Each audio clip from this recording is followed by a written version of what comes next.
People's Platform. Good evening and welcome to the People's Platform. For the Newsfirst team, I'm Niresh Eliathambi. The misallocation and mismanagement of funds was one of the main causes of the financial downfall of the government of Sri Lanka. This in turn led to economic disaster for the country. We had the value of the currency collapsing. We had the cost of living skyrocketing, the bankruptcy of hundreds of thousands of small and medium enterprises, and of course the loss of jobs, thousands of jobs. And this problem is not unique to Sri Lanka. There are dozens of countries around the world which suffer similar fates, some worse, some not so bad. But how do we prevent this?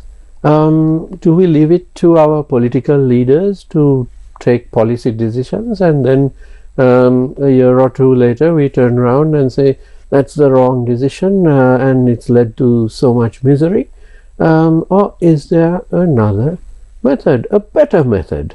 The better method, of course, would be to entrust a set of professionals whom we can broadly call evaluators to monitor and assess the impact, including the future impact of policy decisions, whether it's a huge government project or a private sector project, or just a policy decision with regard to let's say something which Parliament is debating. So we do have these professionals around, and I'm pleased to welcome to our studio Dr. Rajib Nandi, who is the chairperson of the Community of Evaluators South Asia, and Dr. Asela Kalugampitiya, convener of the Summit for the Future of Evaluation. Welcome to both of you, gentlemen. It's lovely having you once again at Newsfirst. So let me give a rather longer introduction to each of you, both of you being very distinguished in your field. Dr. Rajib Nandi is the chairperson, Community of Evaluators South Asia. He is also the Vice President of Knowledge Management and Capacity Development at the Sambodhi Research and Communications. He has over 25 years of experience in research and evaluation with a strong focus on capacity building, gender transformative evaluations, women's economic empowerment, livelihoods, and gender equality. He holds a PhD from Jawaharlal Nehru University and a certification from the University of Bern, its international program for development evaluation training. He also serves on the board of the International Organization for Cooperation in Evaluation. And now Dr. Asela Kalugampitiya, who is well known among Sri Lankan circles, especially academic ones. Dr. Asela is a Sri Lankan lawyer. He holds a master's degree and a PhD in evaluation. The PhD is from Germany.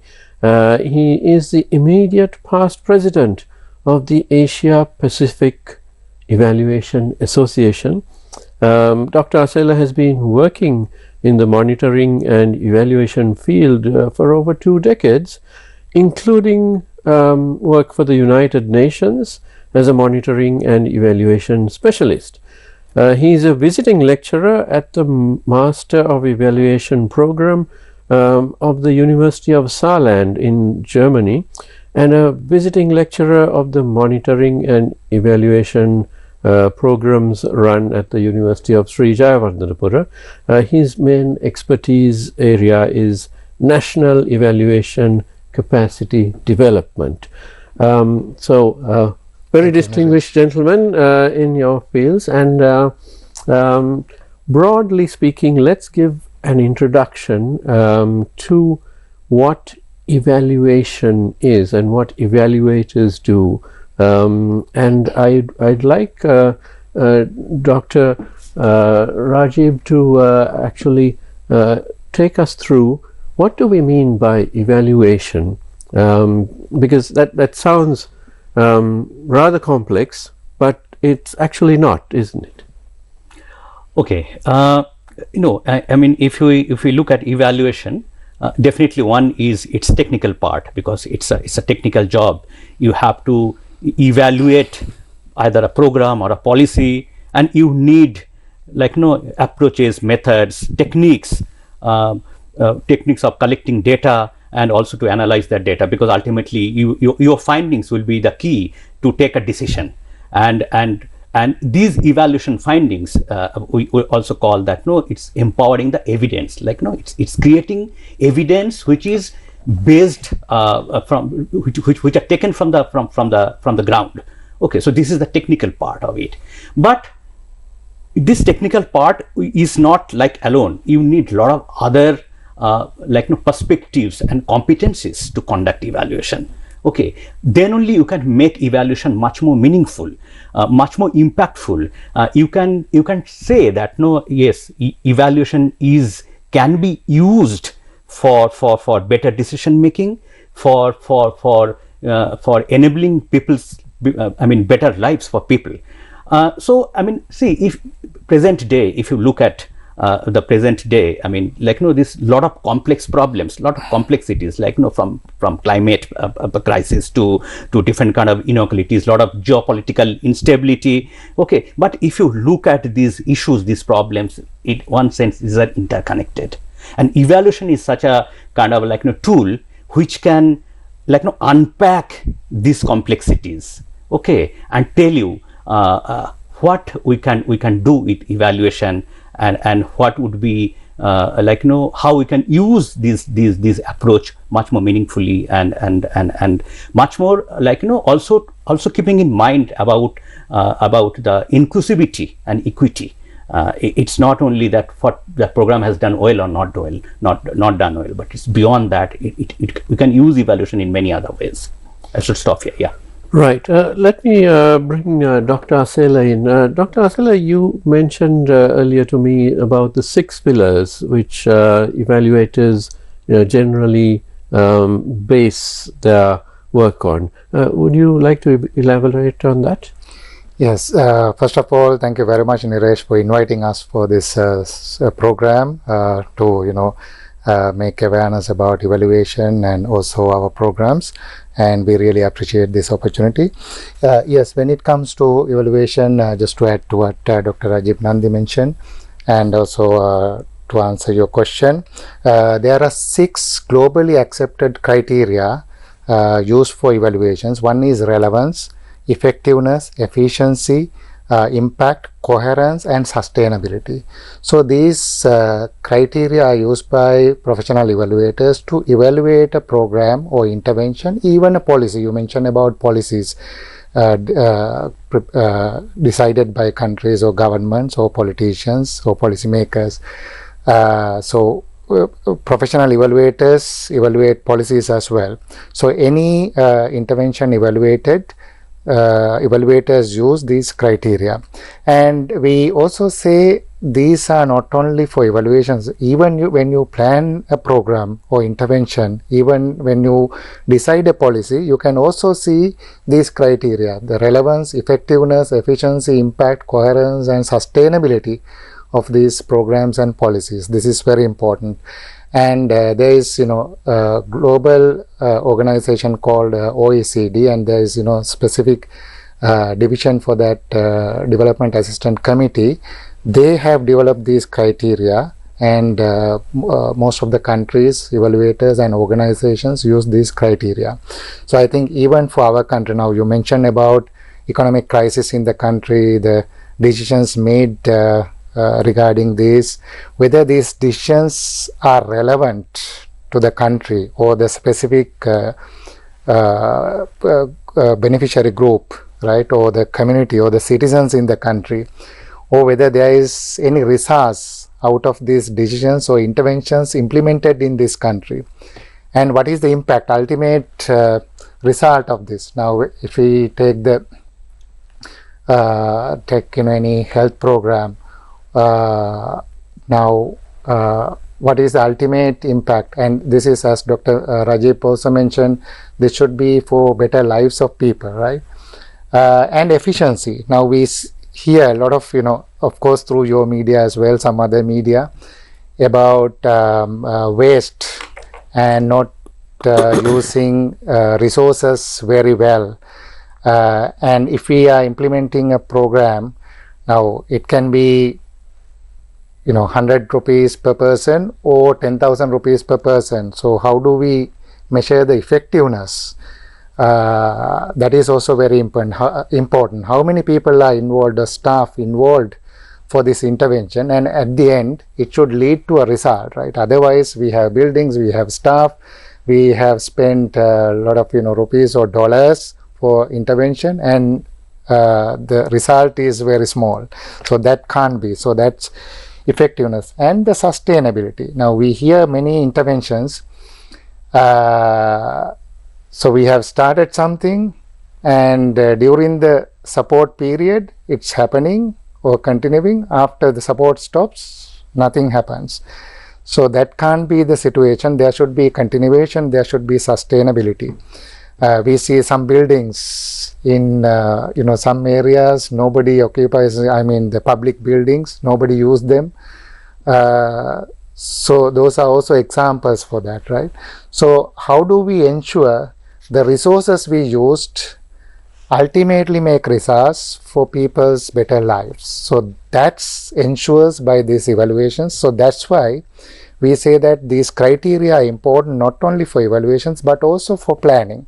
If our decision makers or policy makers at the beginning, when they make a decision, think about the relevance, effectiveness, efficiency, coherence, impact and sustainability, so they can actually plan or initiate very effective programs from the planning stage. Thank you. Now, Dr. Asela, one thing that struck me while you were speaking is in Sri Lanka and in many other countries, there is a tendency among policymakers to think that they know it all, they know best.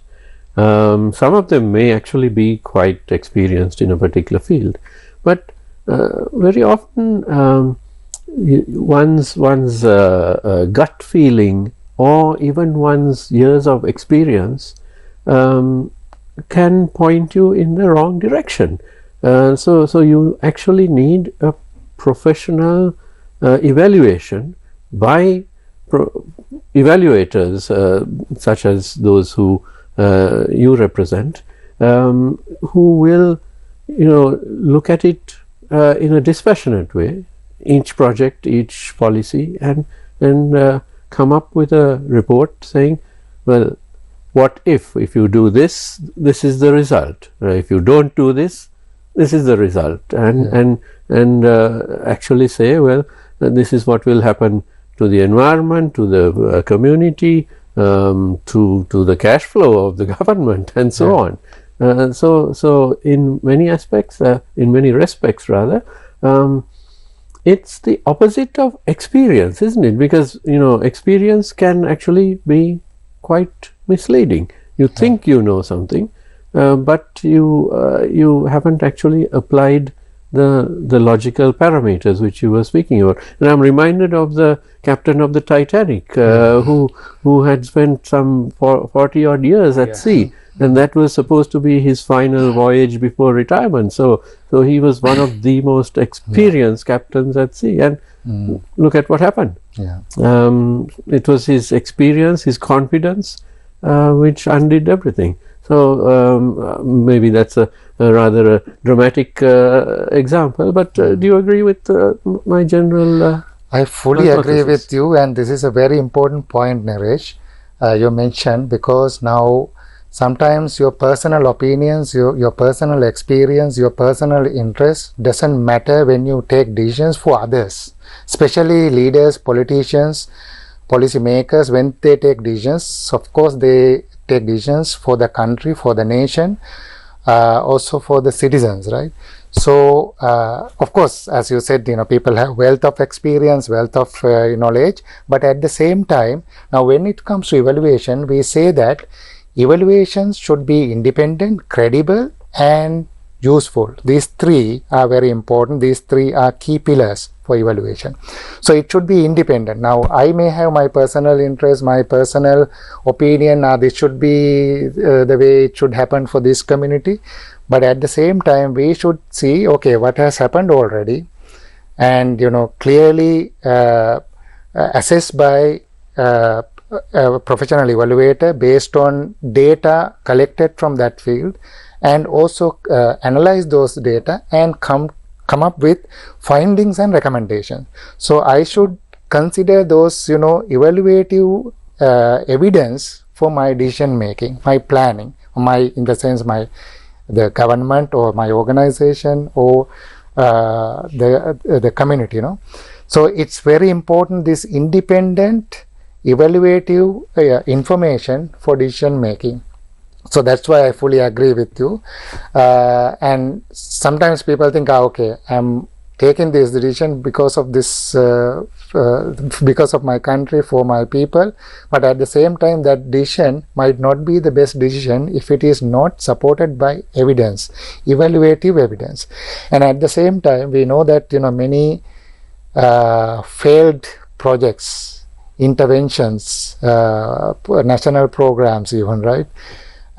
Because of course at the beginning when you start something, everyone is interested, but at the same time there are many things, maybe the concept is right, but at the same time you have to see whether strategy is okay, whether you have the most cost effective way to implement this. So there may be many wrong things, even the concept is fine for that. So evaluation look at all these aspects and then give you some clear information for you and guide you to correctly take decisions and implement them to get good results for your community, beneficiaries or the country. Excellent. May I just add one thing here? I think because Dr. Asela, I think the question is very interesting, it's very relevant question, and you answered so well. Just one thing I have to add here. I mean, as evaluators, as the member of evaluation community, we always say that in this part of the world, lot of policy decisions, program decisions are taken out of passion, out of personal interest, not grounded, supported by data or evidence. Because so in your question, there's two parts. One is the policy making and the program designing. The other part is that evaluation, and both should come together. Okay, actually one inform the other, and that's very important, the way Dr. Asela explained it. So it's a great question. Thank you. Now, Dr. Rajib, I'd like you to take us through the South Asian scenario. Now South Asia for decades was the basket case of the world. We were one of the poorest regions, and then perhaps a decade ago we saw phenomenal growth mainly from India, and that has given rise to a lot of hope, and right now the projection is that this year South Asia will be the fastest growing economic region. So that's wonderful, but with this economic growth we have to be careful, because we're all embarking on major projects, especially in India, and those have consequences. Could you take us through the South Asian scenario? Yeah, thank you so much. No, it's a great question actually. I mean, you are right. If you look at India's story, the growth is fantastic actually. I mean, maybe better than many other countries in South Asia or even beyond South Asia. But I think one thing we should keep in our mind is the very fact of inequality. Is the economic growth is the ultimate? Is it really beneficial for everyone, all citizens, or is it only benefiting a segment of the society? If you are not aware of it, then your economic development programs can can backfire. You may say different kind of unintended consequences of those kind of programs. So I think, and again evaluation comes here. So it is like a real time kind of data, and so that is monitoring basically, and evaluation will tell you this particular program is for whom, who is getting benefited, and is it reaching to those people who most deserve this kind of programs. So I as evaluator and somebody who has done a lot of research in the social sector, I would say that no, I won't only look at economic growth. I would look at if there is enough evidence there where I can tell, look, yes, these gaps are getting reduced by this kind of programs or this kind of policies. Excellent. Dr. Asela, now in what ways can evaluation contribute to achieving the Sustainable Development Goals, the SDGs, which the UN set up some years back, and each country has its set of goals which each country has agreed upon, and Sri Lanka has several goals, but we because of our economic debacle we had a slowdown in moving towards those goals, but now hopefully with the economy growing again we can move forward towards those SDGs. But in what way can evaluation assist and guide the country towards these SDGs? Yeah, thank you very much again. Now this is also a very interesting question, because now before Sustainable Development Goals, the Agenda 2030, another word for that, this was started or initiated from 1st of January 2016, and this was actually the resolution for Sustainable Development Goals was approved by member states in September 2015. Before that, 15 years from year 2000, Millennium Development Goals were implemented all over the world. Sri Lanka also was party to that. Millennium Development Goals, actually there was no monitoring and evaluation emphasis in that. That was one area United Nations and member states, including Sri Lanka, identified as a area that needs to be improved in the next agenda. So Sustainable Development Goals agenda, when member states approved it, there is a specific area that follow up and review. So all the countries need to follow up and review this. That is mainly about monitoring and evaluation of Sustainable Development Goals. Now, why Sustainable Development Goals? There are globally accepted these 15 goals. At the same time, you need to implement these within the country according to the national priorities. Now in Sri Lanka, we are also implementing SDGs, so contributing to Sustainable Development Goals through our national programs. So Sustainable Development Goals are about health, education, social development, sanitation, all this, right? So we also have education, health programs as our national programs. So how do we ensure our national priorities are in line with Sustainable Development Goals? That is one. And how do we ensure that we achieve our national priorities, national interventions according to Sustainable Development Goals? Now, Niresh, one issue about Sustainable Development Goals is that because this agenda is from January 2016 to 2030, 15 years period, none of the countries in the world would not be able to achieve Sustainable Development Goals by 2030.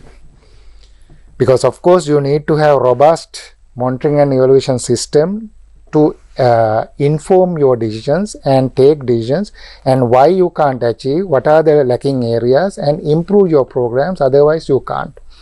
So many countries do not have strong monitoring and evaluation systems. That is one area. And all the countries are participating in this follow-up and review I mentioned. So every year there is high-level political forum in New York. They voluntarily submit national reviews, voluntary national reviews. Sri Lanka also presented like every 2-3 years. But whether this is enough, whether you need to have your own country-led monitoring and evaluation systems to improve your programs. So that's why monitoring and evaluation is very important to achieve sustainable development goals. For the current assessment, none of the countries are able to achieve sustainable development goals by 2030. Only we have 5 more years out of 15 years. Now I can give you one example before I finish. Finland, government of Finland evaluated their sustainable development program in the country in 2018 before their election, general election. The government wanted to do this election. Why? They wanted the citizens to know the progress of sustainable development before the election, so citizens are informed well before the election to vote the right candidates or the parties. So that is one purpose of that evaluation. Second purpose was for them to present the voluntary national review in the high level political forum based on the evaluation findings and recommendations. So Finland was the first country to evaluate sustainable development goals. Now there are other countries. Now Sri Lanka also, I think that is a good example for us to follow. We have new government in place as well. Think about evaluating our national interventions in line with the sustainable development goals and see where we are and how to improve our programs. Of course, Sri Lanka wants to achieve our national development, and also we have this economic crisis and come out of this. So at the same time we need to make a difference in our development intervention. So I think it's very much needed evaluations incorporated in our national development programs in line with SDGs. Thank you. Right. Dr. Rajib, could you take us through now in South Asia? Now it takes many players when you talk about evaluation. You have governments, parliaments, private sector, development organizations, evaluation organizations, and so on.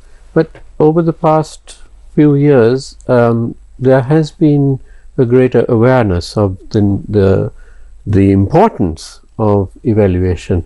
So could you take us through, have things improved in the evaluation sphere in South Asia?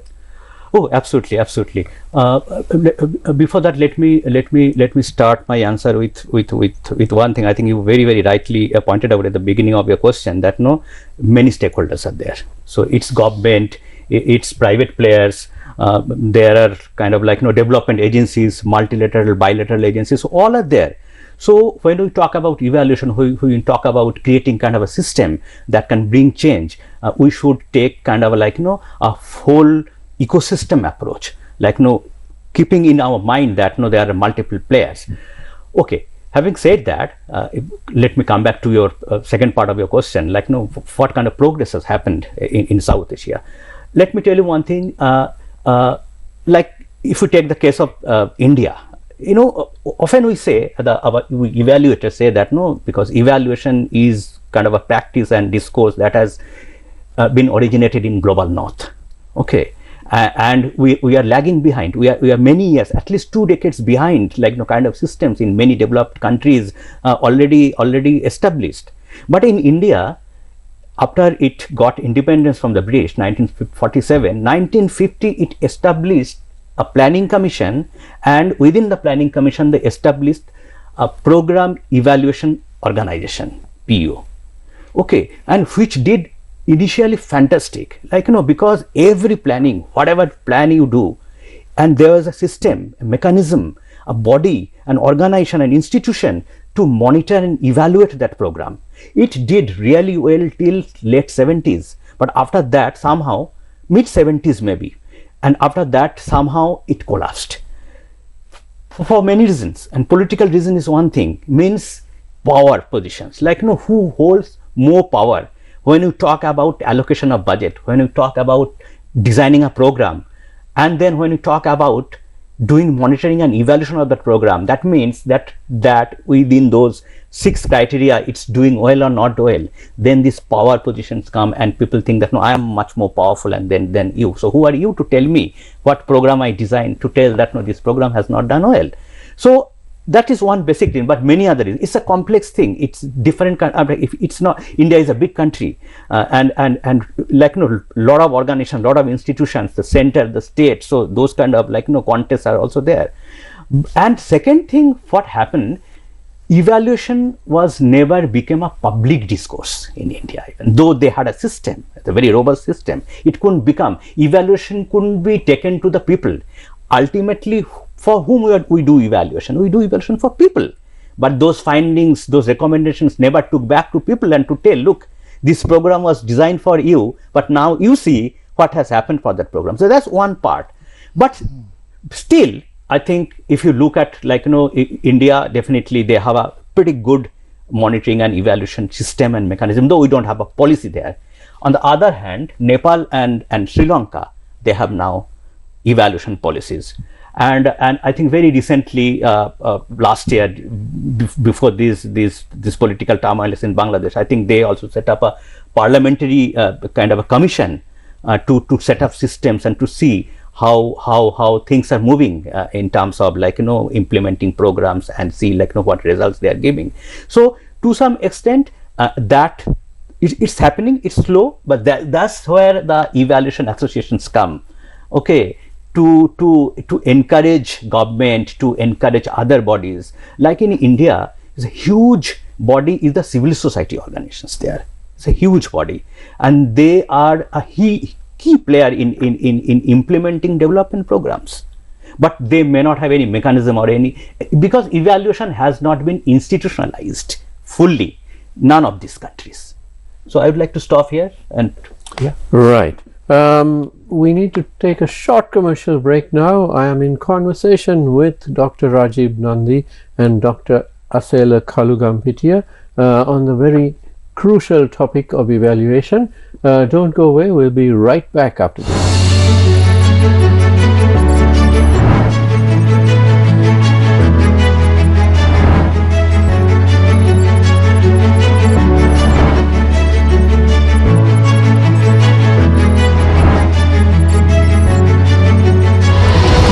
The People's Platform. If you do not perform, or if you have not performed, and if you do not perform, this is a protest vote we are going to place, and that signal, that protest vote will go down very well, because the government will know that their popularity is coming down and they will have to arrest it. This government needs checks and balances. You can't say only winning parties announce their candidates. There have been it has been time and time again where candidates are chosen. Our police is still being restructured and reformed at the moment, and that is part of the reason. But I also think organized crime is a bit unsettled at the moment. Face the Nation every Wednesday at 9:30 p.m. Test cricket. It's not like other sports. It's not just about power or speed. It's about skill, intelligence, Endurance. This is cricket at its purest. A battle of wills. Of minds. Of hearts. The mace, the ultimate prize. Lords, the ultimate venue. This is the ultimate test match. World Test Championship 2025 Final. Australia versus South Africa. Live on TV1 3 p.m. onwards.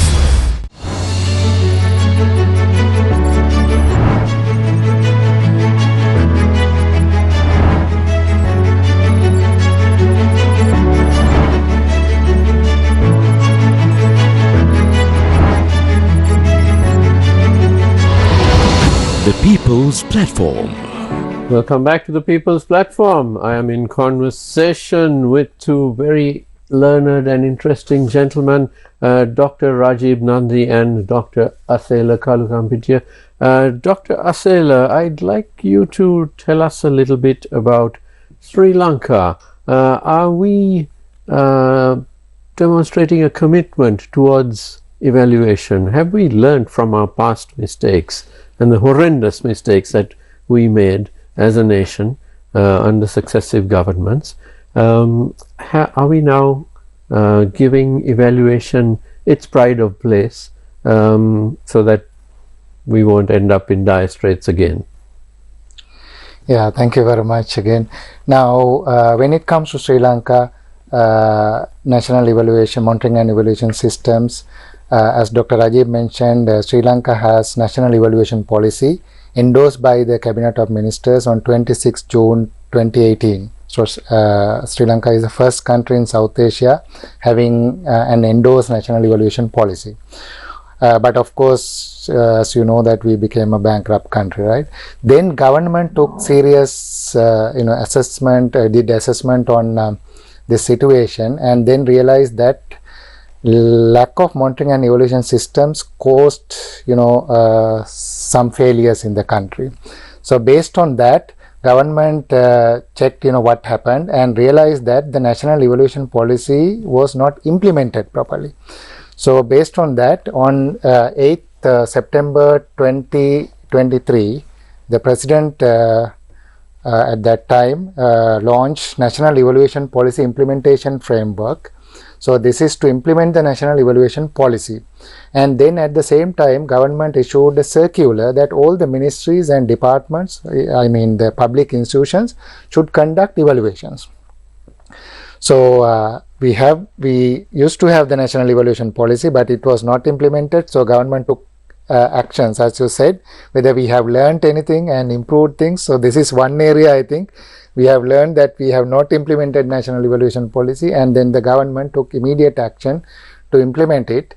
And then now ministries and departments are supposed to conduct evaluations and also improve their programs. That is a good step. I think it's still emerging. We know that it takes time. It depends on the capacity, how many competent evaluators are there, because evaluators need some set of competencies.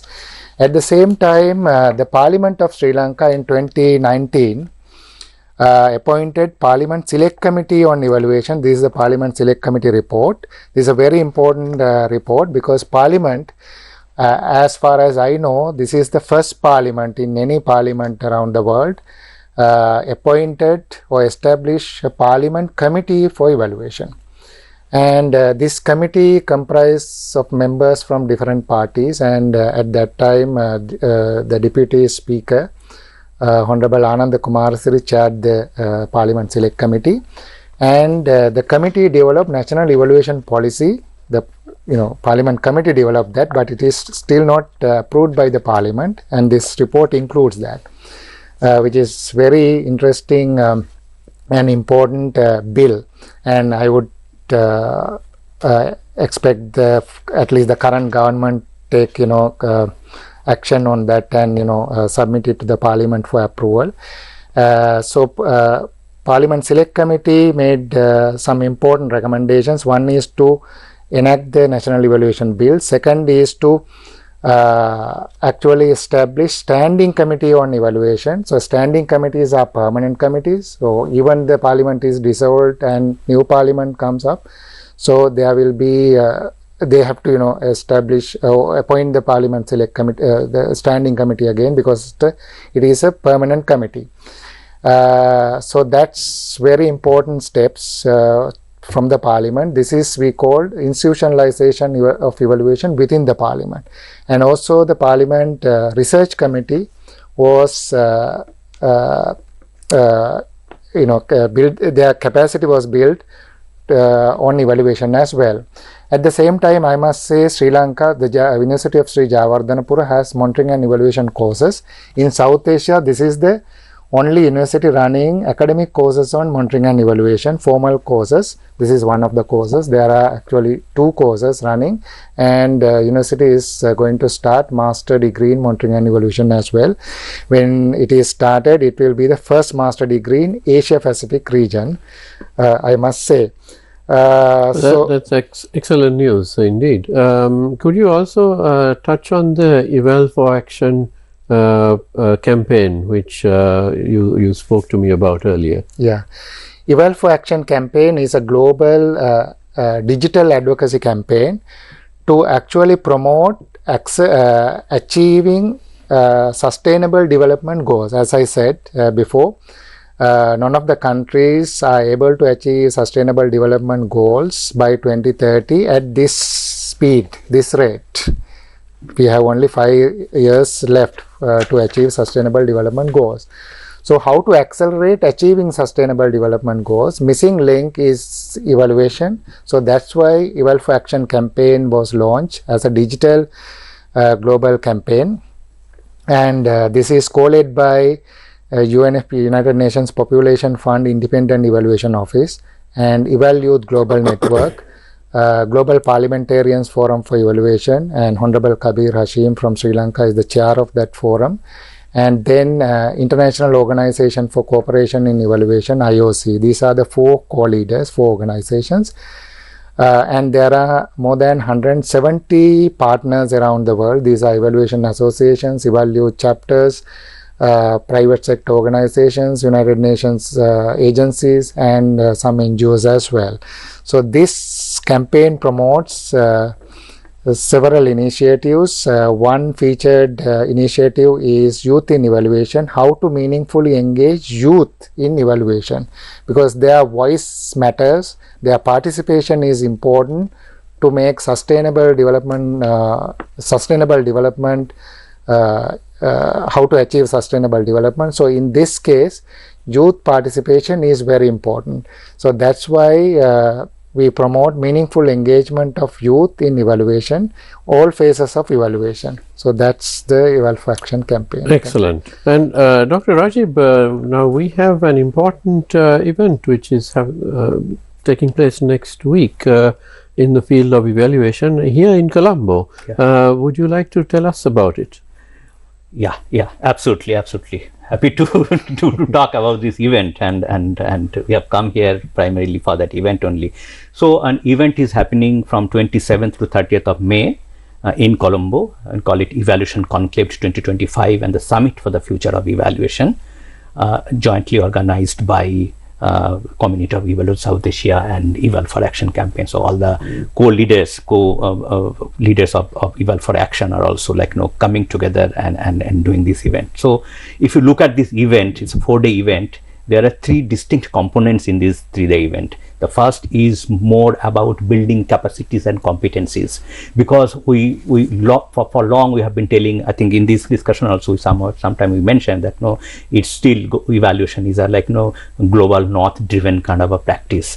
So to break that narrative, we need evaluators, the new generation of evaluators, to be developed here in this context, so that they understand the context, they understand the kind of emerging technologies, and take evaluation one step forward to make it much more really meaningful. So this is the first component. Second component is basically reflection. So more than 100 speakers will come and talk about what kind of evaluations they have conducted, what are the learnings of from those evaluations. So basically kind of a platform to share and exchange knowledge between different parts of the world. Okay. And the third component is basically recommitment. It's not only about executing an evaluation, it's about making evaluation transformative, so that we can tell that evaluation can bring change, and evaluation is actually for the people. So this is basically very exciting kind of an event that's going to happen in Colombo, and if we look our role, who are the organizers of this conclave and the summit. Definitely the evaluation associations they have, and the networks they have definitely a big stake here, and definitely that United Nations Population Fund, their independent evaluation office, definitely always supporting and promoting this kind of evaluation movements. So we are not looking at this 4-day event as just an event, but it's actually kind of a momentum, and to time to recreate kind of a new history, which is very much grounded in the local realities and local context. Excellent. And Dr. Asela, what are the primary objectives of this summit, and what are the outcomes? I mean, this is an important summit with over 4 days, so many breakaway sessions, there's going to be some serious work done. Sure, yeah. And Naresh, now in this program, we have, two featured, sections, Evaluation Conclave 2025, as Dr. Rajib mentioned, and Summit for the Future of Evaluation within the same time. And Summit for the Future of Evaluation is a dialogue with policymakers, evaluation professionals, young evaluators, and development partners. And so what is the next agenda, and how do we encourage evaluations, and how do we strengthen national evaluation policies and systems? Actually, now it's mainly there are three areas. One is global collaboration in the evaluation field to accelerate delivery of SDGs, as I mentioned before as well. That is one area definitely we need to strengthen. And the other area we are focusing is meaningful engagement of young and emerging evaluators or youth in evaluation. And then ethical use of artificial intelligence in evaluation. As you know that artificial intelligence, AI, is very famous. And how do we use AI ethically in evaluation? Because now anyone can easily create a report using AI, right? Create any data or tables using AI. But evaluation, as we both of us mentioned before as well, evidence-based. So whether it should be, coming from somewhere else, we never know, or whether it should come from the field. At the same time, we need to use technology as well. But how do we ensure that ethical use of AI for evaluation? That is another area. And there are globally recognized people, some, important people are also attending this conference. One is Dr. Michael Cohen Patton, former president of American Evaluation Association. At the same time, we have, Ziad Mauza, former president of International Organization for Cooperation in Evaluation. Khalil Bitar, current IOC president, and Ada Ocampo, president of International Development Evaluation Association, and many others, important people attending, including Director Generals of UNFPA Evaluation Office, and New Development Bank and Asian Development Bank. They are also attending this summit and the evaluation conclave. And I believe our Prime Minister is going to be the chief guest. Our Prime Minister is going to be the chief guest at the inauguration. And also DPMM is also there. Yeah. Excellent. So, Dr. Asela, looking ahead, what will be the future of evaluation as a profession? You mentioned AI, but how does the field go forward? Yeah, that's a very crucial and important question, because one area now the evaluation field is struggling is that evaluation is not a recognized profession. I'm a lawyer, so there is a path to become a lawyer. There is a path to become a doctor or accountant. But evaluators, there is no path, because there is no university degree or anything to become evaluator. So how to make evaluation a recognized profession? This is the challenge evaluation professionals have. So this is very much part of the discussion on future of evaluation. At the same time, how do we encourage young people to join the monitoring and evaluation profession, and how to facilitate that by experienced evaluators, and how come the government and other organizations support young people, young professionals to get into the monitoring and evaluation field, because we need more evaluators. As I said, the government of Sri Lanka started evaluating all the public institutions in Sri Lanka should conduct evaluations. Where are the evaluators? So we need to at least promote young evaluators, young professionals to come, right? And as you said, the technology, how do we consider the technology, including AI and ethical use of technology for evaluations and monitoring as well? So there are many areas that we as monitoring and evaluation community need to consider and see what is the future. At the same time, monitoring and evaluation is very much needed for development of our countries and future of our countries, as well as making better lives for our citizens, our people, right? So if it is that much crucial, that much important, so how do we ensure the future of monitoring and evaluation, including human resources, as I mentioned, and other resources, and the awareness among decision makers, policy makers, and the citizens. Dr. Rajib also mentioned that citizens are not aware of evaluation. So they should be aware of that, they should be part of that. At least they should receive evaluation findings and recommendations and see okay, whether there are successes or whether there are any improvements needed for interventions. So as beneficiaries or citizens, they should know that.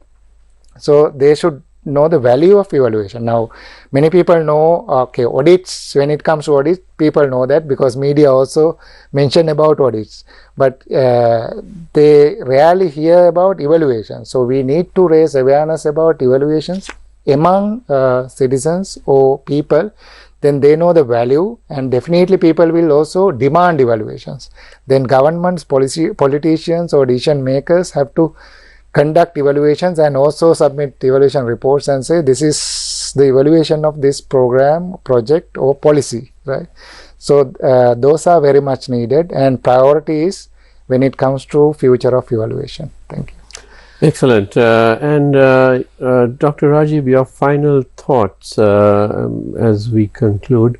What would you like our audience to take away from this program, and to understand what evaluation, the role it will play in their futures? Right.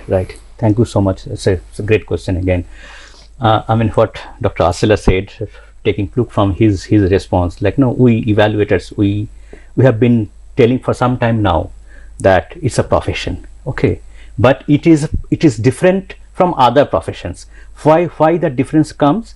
Because evaluation is just not only, I think in the beginning also I said, it's just not only a technical exercise, it's also a moral and political act. Okay, this is one thing. So this evaluation has like no power to amplify the different kind of voices, okay, inform just policies, okay, guide kind of a collective path toward more equitable, more inclusive and sustainable future for us. So absolutely that, but the problem here is that we still couldn't take evaluation to people, to the students who are becoming the development professionals, so practitioners in the coming days, for many reasons. One is that I think, I don't know even in Sri Lanka it's there or not, because you have a policy now. In India there are so many cadres, okay, like administrative kind of service, there are a lot of other services are there, statistical service, there is no monitoring and evaluation service. So this, I think this is a serious problem I see. But on the other hand, I see a lot of emerging and a lot of enthusiastic young people are interested to join this field out of their passion and out of their kind of like interest to do something for the society, to give back to the society. I think this is kind of like good opportunity for us.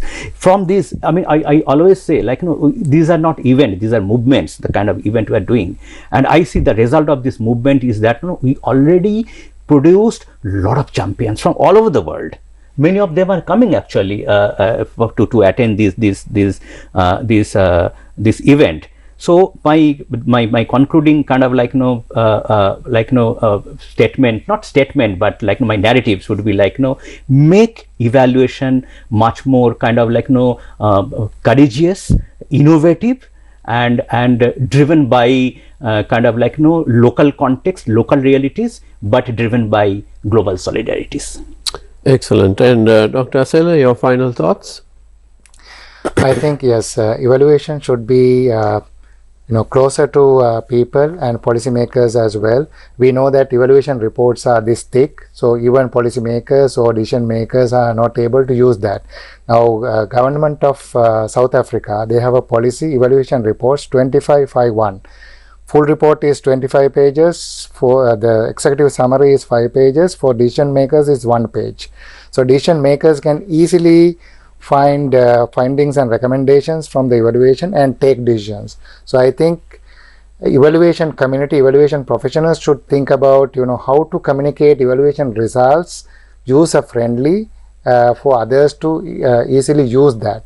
At the same time, how do we make evaluation friendly topic for people and they understand that.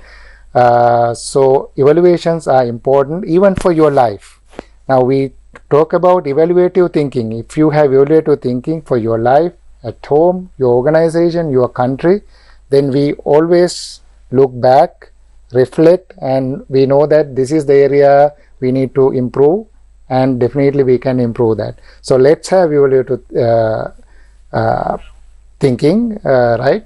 And that will help us for our lives, better lives for us as well as for the country as a nation as well. Thank you very much.